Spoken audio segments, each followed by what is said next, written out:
There will be no much difference between the intentions of God and man. Man with an interest to receive the blessing from Lord is trying to serve him. God is also very much interested to bless mankind by allowing them to serve him.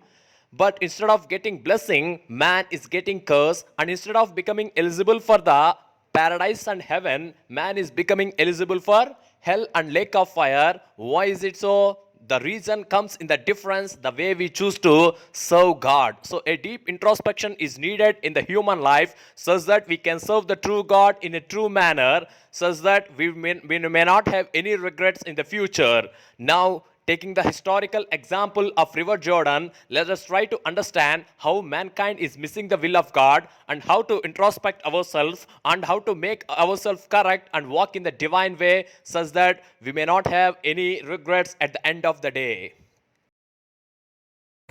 Most prestigious award in the world, Nobel Peace Prize, is named after a scientist named Alfred Nobel, who have repented a lot for inventing dynamite, because the misutilization of dynamite, especially in the wars which have killed the many lives of the people, have caused a great pain to the inventor. Actually, he have invented it with a good intention, such that to reduce the human effort for in the demolition purposes and in the mining and quarrying purposes. But the misutilization have caused a great pain to the inventor, and as well as great destruction in the mankind. In the same manner, God is providing every good thing to the mankind. So if we use everything according to his will and wish, everything will be blessing for us. But misutilization of the God's resources in our life is causing a great destruction in our life personally, and causing a great pain to him. For example, after being delivered from the Egypt with his great might, God have divided the Red Sea before the Israelites and enabled them to cross the Red Sea, executing his mighty wonders and judgments in the wilderness. Finally, God brought them nearer to the promised land which God have promised for Abraham, Isaac and Jacob. There is a river Jordan which is in the midst of Israelites and the promised land which they have to cross to reach the Jordan. But here came a question. Some of the Israelites, especially the 2.5 tribes, have chosen a east side of the Jordan, which was very much attractive in sight.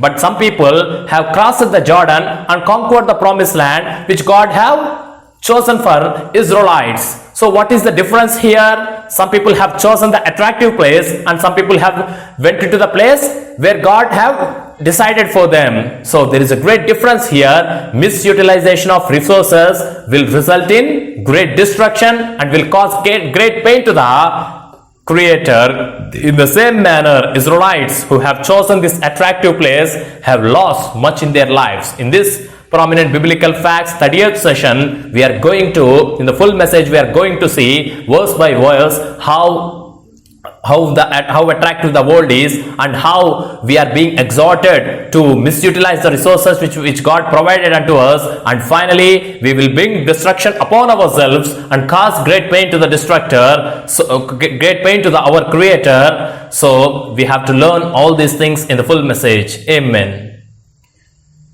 Let's pray. Our loving, gracious, dear Heavenly God, we thank for Thy holy name. We thank for Thy marvelous deeds in our life. We thank for the day which You have given. We thanks for the way so far You could enable us to complete 37th session in this prominent biblical facts. So be with us, guide with us, such that this time can be useful according to Thy will and wish. Commencing everything unto Thy feet, I submit my thanks and prayer to You in the name of our Lord Savior Jesus Christ. Amen. Turn to Genesis chapter 13, verse 10 and 11. Verse 10 and 11. This is the first and foremost part in the Bible where we will come across the river Jordan. Genesis chapter 13, verse 10 and 11. And Lot lifted up his eyes and beheld all the plain of Jordan, that it was well watered everywhere, before Lot destroyed Sodom and Gomorrah, even as the garden of the Lord, like the land of Egypt, as thou comest unto Zoar. Then Lot chose him all the plain of Jordan, and Lot journeyed east, and they separated themselves the one from the other. God have called Abraham to be a blessing to the nations of the world. Along with Abraham, Lot have also started his journey, and because of it was very clear in scripture that because of Abraham only God blessed Lot, After receiving the blessing from the Lord, now Lot have started loving the blessing more than Abraham and finally have chosen a place which was good inside. So this is the very first place in the Bible where we are coming across this river Jordan. The east side of Jordan was very much attractive before God's wrath was poured upon it. It was just like the garden of the God. So Lot have chosen this place, leaving the man of God Abraham. Today in our lives also, just like Lot, the places where which the God is going to pour his wrath are very much attractive.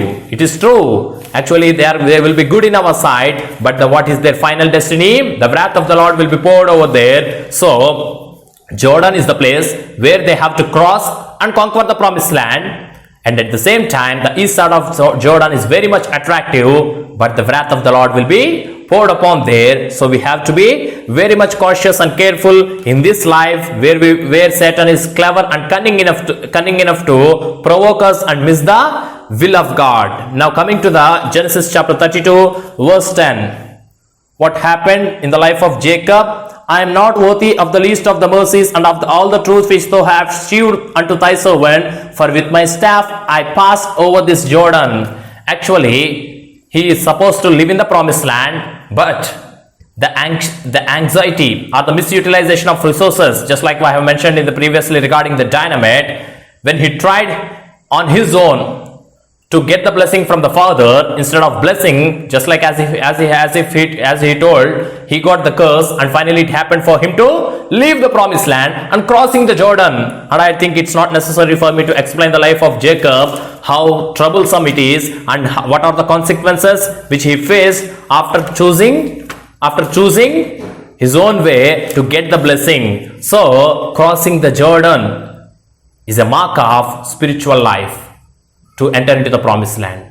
If we have the reverse journey like Jacob, it is not a journey of faith, journey of believers, but it is the declining stage. So now turn to Numbers chapter 32. Now here in Numbers chapter 32, very clearly we see what we can see. Numbers chapter 32 verse 19.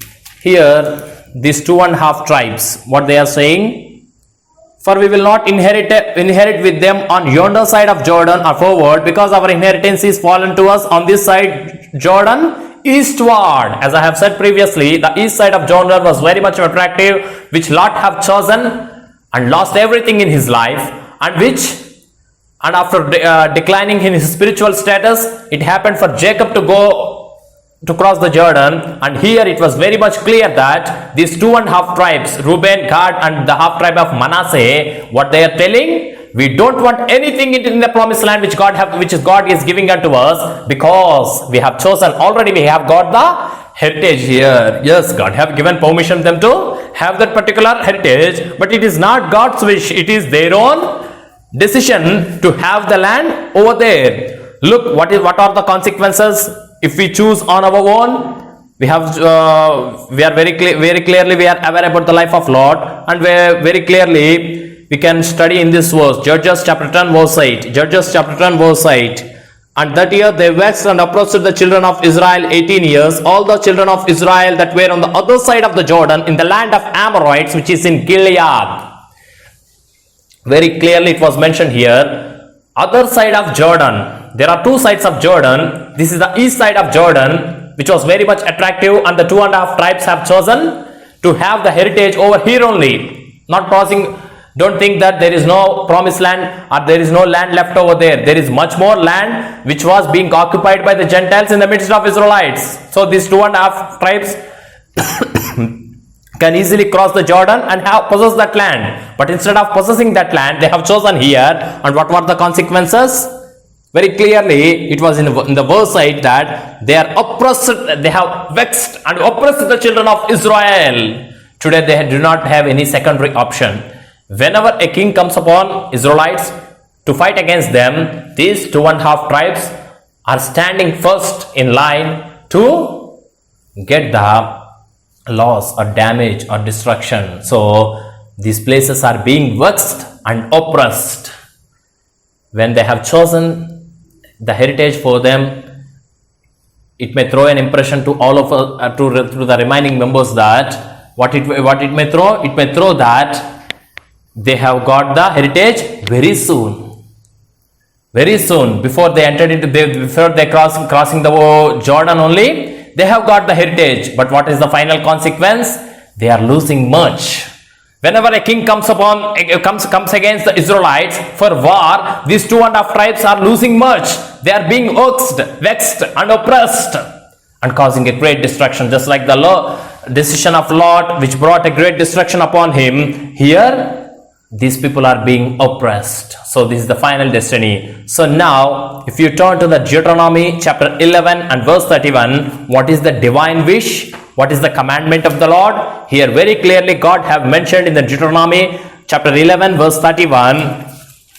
Chapter 11 verse 31. For ye shall pass over Jordan to go in to possess the land which the Lord hath given you, and ye shall possess it and dwell therein. It is God's wish that you have to cross the river Jordan in order to enter into the promised land. It is must and should for all of you to cross the river of Jordan and to conquer it.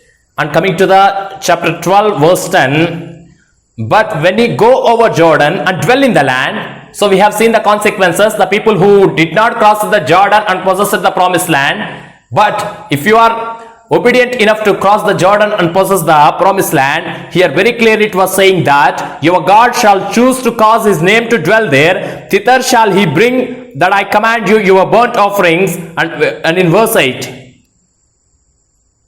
Deuteronomy chapter 12 verse 10, and when you giveth your rest from all your enemies round about, so that ye dwell in safety. So God is promising safety in the place where he have chosen for us, not in the place which was very much attractive. Lot have chosen the attractive place, and finally destruction came upon that place. And these people, the 2.5 tribes, have chosen the place of attraction or any convenient place, and finally they are vexed and oppressed by every king. And very clearly it was written over here that if you enter into that land, the safety is promised unto you. You will be delivered from all your enemies. So the God's promises are very much wonderful. We can get them, or we can enjoy them if and only if we can fulfill the divine will and wish of God. Now turning to the Deuteronomy chapter 31 verse 2. Deuteronomy chapter 31 verse 2. Don't think that it is the option for Israelites whether to cross the river Jordan to conquer the promised land or to stay on the east side. If you commit any mistake in the sight of the Lord, or if you provoke God anger, or if you fail to testify the Lord before the people, here we can very clearly see that Deuteronomy chapter 31 verse 2, and he said unto them, I am 120 years old this day, I can no more go out or come in. Also the Lord hath said unto me, thou shalt not go over this Jordan. When Moses failed to sanctify the name of the Lord before Israelites, if we are chosen for God's work, it is our responsibility to sanctify the name of the Lord among the Gentiles. Because of you and me, the Lord's name should not be blasphemed, or we should not bring any problem to the God's name, or any bad name to the God. Moses, only one time he failed to do so. He called Israelites as traitors, and finally what was the result?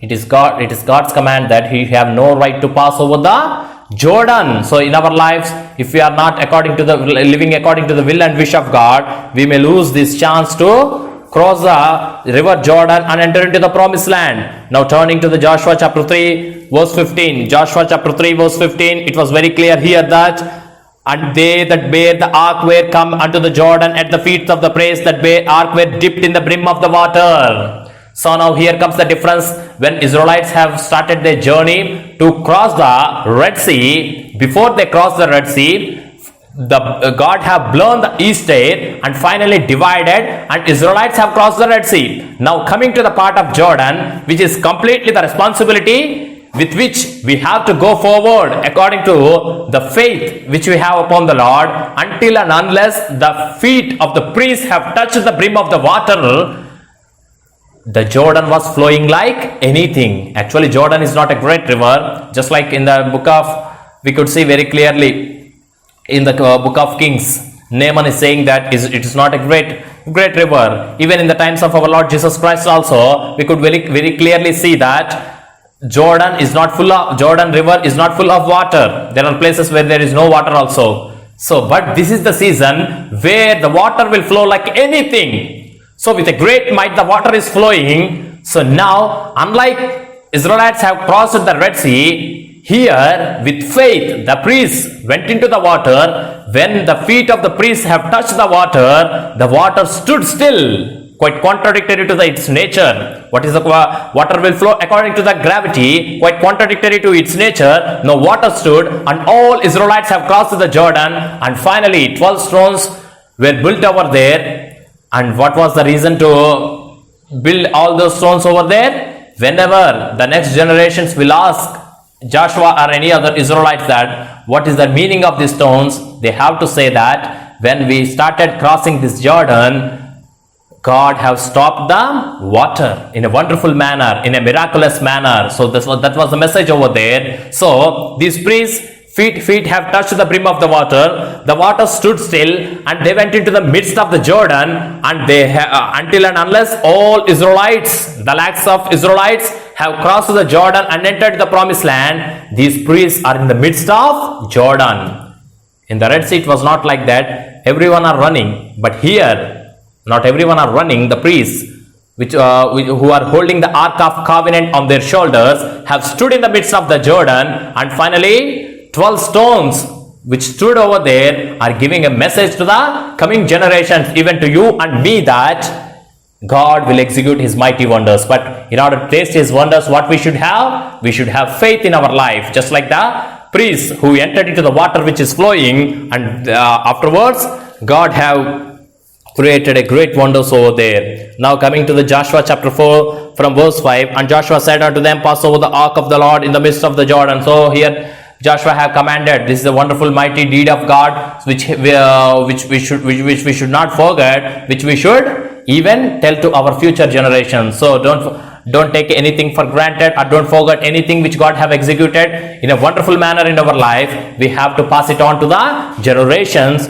such that they also can understand the mighty strength of the Lord. So now coming to the new covenant, Matthew's Gospel chapter 4, here we could see, we have seen the people who have crossed into the promised land and have received the safety of the Lord, and the people who could not cross Jordan, who are attracted by the east side of Jordan and were vexed and oppressed by others. And what happened in the final days after Jesus Christ came? Matthew's Gospel chapter 4 verse 25. Matthew 4 verse 25.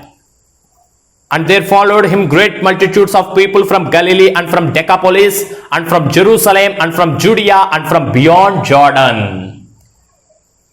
Israelites are living on the both sides of Jordan. So beyond Jordan, there are people who are being vexed and oppressed because of their own choosing of that particular land. Today, they could follow our Lord Jesus Christ. So when they started following our Lord Jesus Christ, in return what happened unto them? The same gospel, Matthew's Gospel.